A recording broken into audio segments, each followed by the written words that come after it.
नमस्कार, मैं हूं आपके साथ कृष्णा बिष्ट और आप देख रहे हैं जनसत्ता फटाफट। चलिए नजर डालते हैं आज की बड़ी खबरों पर।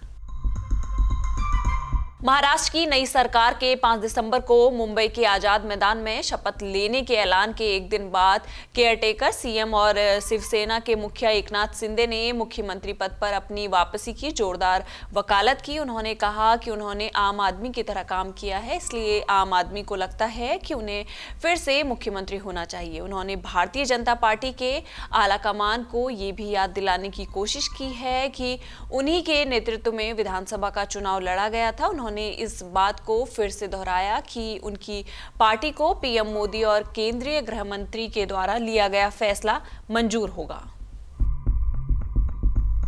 कर्नाटका में भारी बारिश की चेतावनी जारी कर दी गई है। फिंगल तूफान की वजह से राज्य में मौसम का मिजाज बदल गया है और आईएमडी को कर्नाटका के कई जिलों के लिए येलो अलर्ट जारी करना पड़ा है।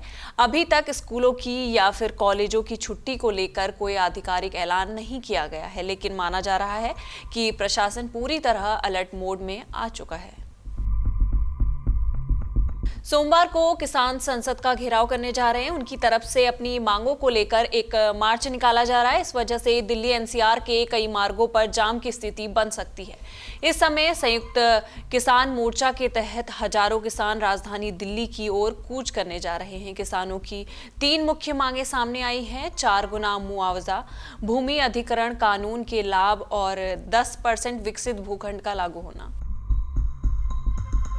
अमेरिका के राष्ट्रपति जो बाइडेन अगले महीने राष्ट्रपति का पद छोड़ने वाले हैं। इससे पहले उन्होंने अपने बेटे को अवैध तरीके से बंदूक रखने और टैक्स चोरी के मामले में माफी दे दी है। उन्होंने अपने वादे से यू टर्न ले लिया है, जिसमें उन्होंने बार बार कहा था कि वो अपने बेटे को माफ करने के लिए अपने राष्ट्रपति पद का इस्तेमाल नहीं करेंगे। इतना ही नहीं, ये माफी हंटर को क्राइम के लिए सजा होने से बचाती है।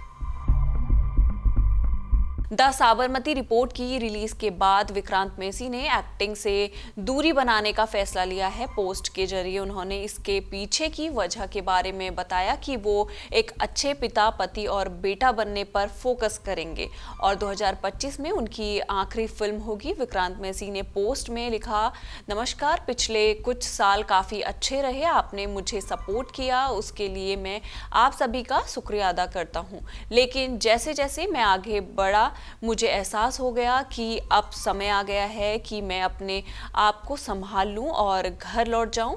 एक पिता, पति और बेटे के तौर पर भी, साथ एक एक्टर होने के नाते भी लौट जाना चाहिए। इसी तरह की देश दुनिया की खबरों के साथ जुड़े रहने के लिए देखते रहिए जनसत्ता।